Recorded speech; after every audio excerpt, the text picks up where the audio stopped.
नीलकमल music Tarwara Shiva.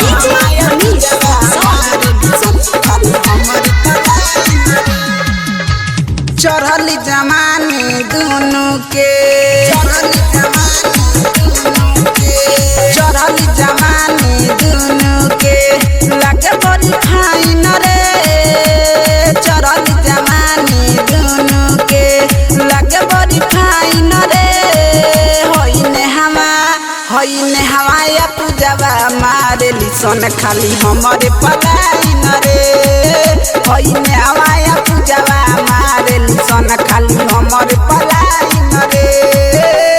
चढ़ल जमानी दोनों के लगे बड़ी फाइन रे।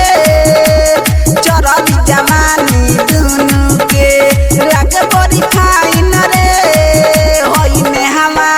होइने हवाया पूजवा मारे लिसन खाली हमारे पलाइन रे। होइने हवाया पूजवा मारे लिसन खाली हमारे पलाइन रे। हवाया पूजवा मारे लिसन खाली हमारे पलाइन रे। डीजे मनीष रक्सौल।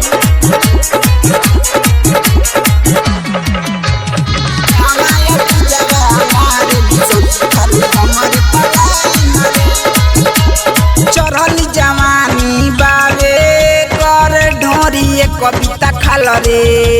लइकन के देखी बुढ़ऊ पूछेले का बावे पढ़ल रे।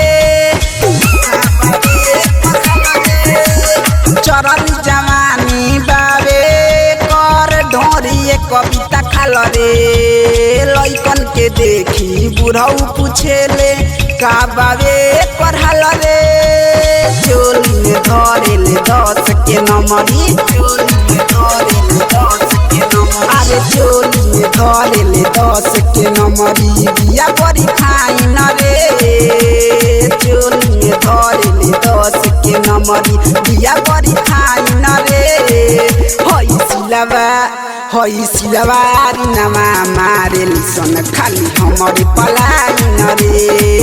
होई सिलवारी नमा मारे लिसन खाली हमारे पलाइन रे।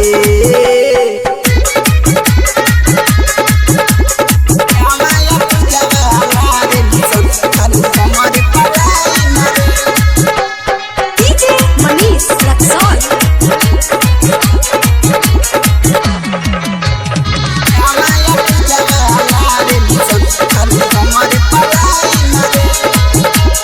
राइटर राहुल करे चक्कर में भइले बादा नाम रे। अमिता का देखी देखी भइले बादा सन रे। राइटर राहुल करे चक्कर में भइले बादा नाम रे। अमिता का देखी देखी भइले बादा सन रे। विशाल सिंह भइले दीवाना। विशाल सिंह भइले दीवाना। विशाल सिंह भइले दीवाना कहे मारती साइन रे। विशाल सिंह भइले दीवाना कहे मारती साइन रे।